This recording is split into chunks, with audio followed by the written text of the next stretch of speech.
할렐루야, 금요일, 목사님과 함께하는 큐티 시간입니다. 오늘 말씀은 레위기 16장 1절에 10절이고요. 오늘 제목은 오직 하나님의 은혜로만 열리는 구원의 세계입니다. 오늘 말씀을 같이 한번 읽어보도록 하겠습니다. 아론의 두 아들이 여호와 앞에 나아가다가 죽은 후에 여호와께서 모세에게 말씀하시니라.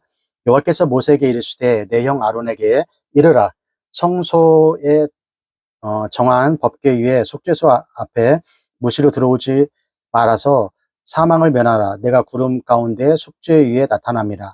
아론이 성소에 들어오려면 수송아지로 속죄제물을 삼고 수양으로 번제물을 삼고 거룩한 세마포 옷을 입으며 세마포 고울을 살에 입고 세마포 띠를 띠며 세마포 관을 쓸지니 이것들은 거룩한 옷이라. 물로 몸을 씻고 입을 것이며 이스라엘 자손의 회중에게서 속죄제물을 위하여 수염소 둘과 번제물을 위하여 수양 하나를 취할지니라.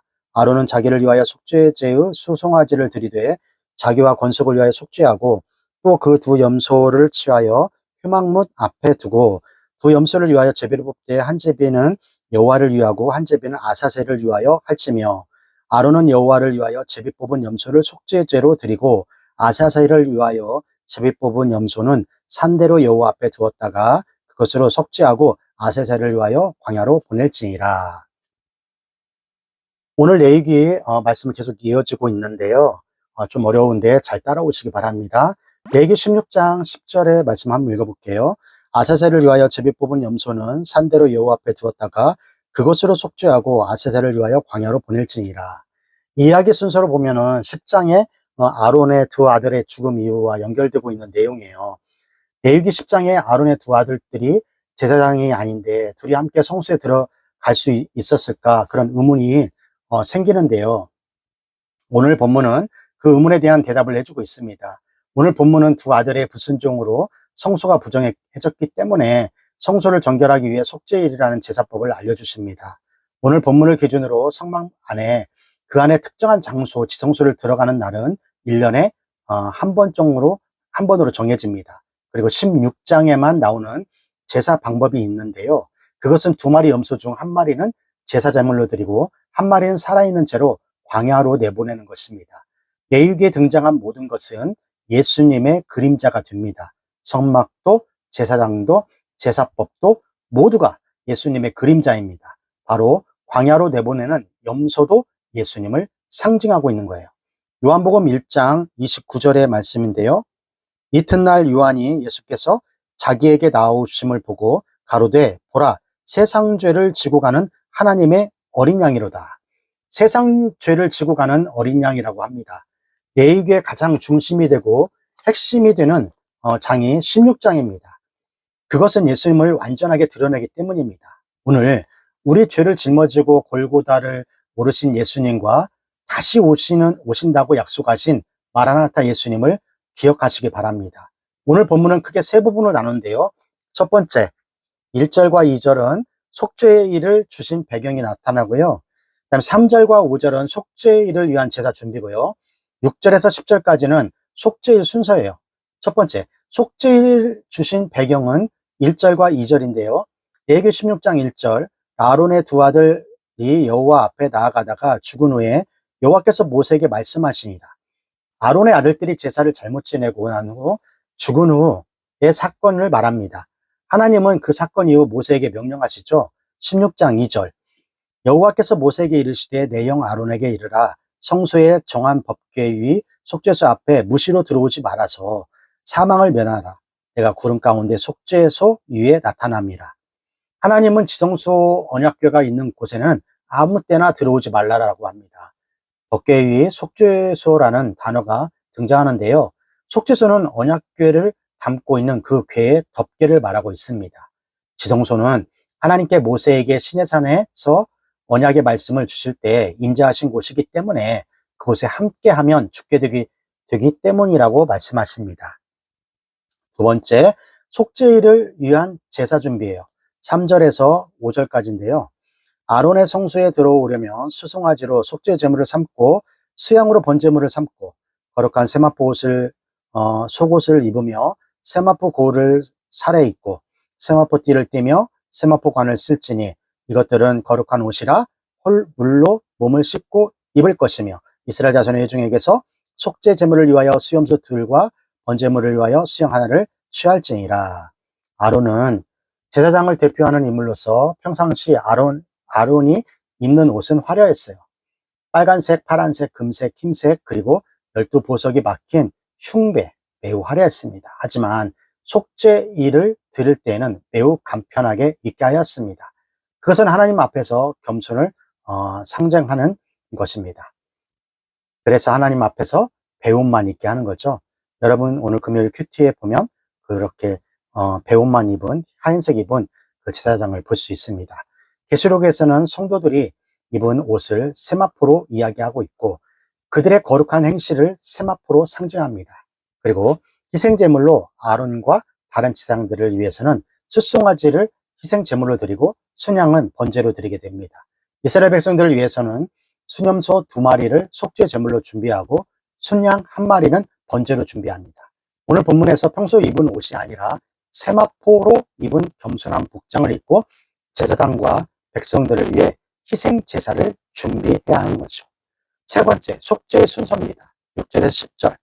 아론은 자기를 위한 속죄제로 수송아지를 드리되 자기가 번속을 위하여 속죄하고 그 두 염소를 취하여 희망문 여호와 앞에 두고 또 염소를 위하여 제비를 뽑되 한 제비는 여호와를 위하여 한 제비는 아사셀을 위하여 바치며 아론은 여호와를 위하여 제비 뽑은 염소를 속죄제로 드리고 아사셀을 위하여 제비 뽑은 염소는 산대로 여호와 앞에 두었다가 그것으로 속죄하고 아사셀을 위하여 광야로 보낼지니라. 총 4단계로 나누는데요. 레위기 16장 6절이죠.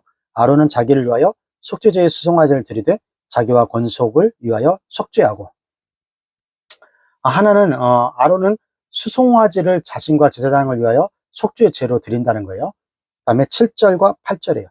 또 그 두 염소를 취하여 회막문 여호와 앞에 두고 두 염소를 위하여 제비 뽑되 한 제비는 여호와를 위하여 뽑고 한 제비는 아사셀을 위하여 할지며 두 번째는 아론은 백성을 위한 속죄제물로 바칠 염소 1마리와 그리고 광야로 보낼 염소를 위해 제비를 뽑는다는 거죠. 자, 9절.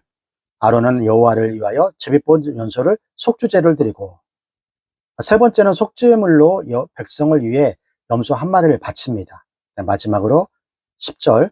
아사셀을 위하여 제비 뽑은 염소는 산대로 여호와 앞에 두었다가 그것을 속죄하고 아사셀을 위하여 광야로 보낼지니라. 네 번째는 다른 염소 1마리는 광야로 보냅니다. 특별히 여기서 사용한 특이한 단어가 하나가 있습니다. 그것은 아사셀입니다. 아사셀은 단어를 여러 가지로 해석하지만 문맥과 예수님과 연결해서 살펴본다면 이것은 그 당시 고유명사로 표현되어 사용한 것입니다. 예를 들어 구글은 회사 이름입니다. 하지만 우리들이 인터넷에서 찾아보라라는 표현은 구글해 보라라고 사용하는 표현과 비슷한 것입니다. 그래서 아사셀을 위하여 라는 뜻은 내보내는 염소라는 지사 때 사용하는 제사 용어가 된 것입니다. 그래서 레위기 16장 21절에서 22절 말씀에 보면요. 아론은 두 손으로 산 염소의 머리에 안수하여 이스라엘 자손의 모든 불의와 그 범한 모든 죄를 구하고 그 죄를 염소의 머리에 두어 미리 정한 사람에게 맡겨 광야로 보낼지니 염소가 그들의 모든 불의를 지고 무인지경에 이르거든 그는 그 염소를 광야에 놓을지니라. 여기서 아사셀이라는 단어를 사용하지 않고 염소를 광야로 내보내다라고 직접적인 표현을 하고 있습니다. 즉 아사셀이라는 것은 내보내는 염소라는 고유한 표현이 된 것입니다.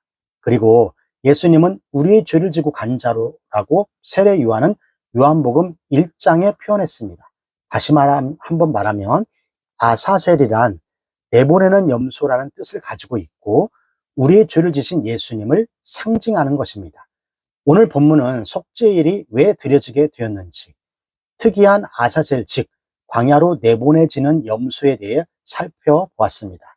지금도 이스라엘은 1년에 한 번 속죄일을 드리게 되는데요. 염소 2마리 중 1마리는 광야로 살려보냅니다. 하지만 그들은 그것이 예수님을 가리키는 줄 모르고 있습니다. 결국 요한복음 1장에 빛이 어둠을 비추되 그들이 깨닫지 못함을 보여주고 있는 것이에요. 하지만 저와 여러분은 어떡하죠? 예수님은 우리들에게 아사셀의 예수님뿐만 아니라 우리의 죄를 지고 가신 예수님뿐만 아니라 다시 오실 예수님이라는 것을 여러 차례 말씀하셨습니다. 광야 떠난 염소, 골고다 언덕으로 우리의 죄를 지고 가신 예수님은 다시 우리에게 오실 것입니다. 자, 여기까지가 레위기 16장 1절에서 10절까지 말씀이 되겠고요. 오늘 말씀을 통해서 우리는 무엇을 묵상하고 또 무엇을 적용할까요? 첫 번째, 다시 오실 예수님, 마라나타를 외치는 하루가 되세요. 이제 우리에게는 아사셀이 아닌 다시 오실 예수님, 마라나타를 외쳐야 합니다. 요한계시록 마지막 장에는 마라나타, 어서 오소서, 다시 오실 예수님을 외치게 됩니다. 초대교회 성도들의 인사법은 마라나타였습니다. 오늘 하루 우리의 죄를 지신 예수님뿐만 아니라 다시 오실 마라나타 예수님을 외치는 여러분이 되기를 주님의 이름으로 축원합니다. 오늘 교육보고 힘있게 외치고요. 오늘 큐티 마치도록 하겠습니다. 교육보고 시작! 공부 잘해 남주자, 돈 많이 벌어 남주자, 은혜 많이 받아 남주자.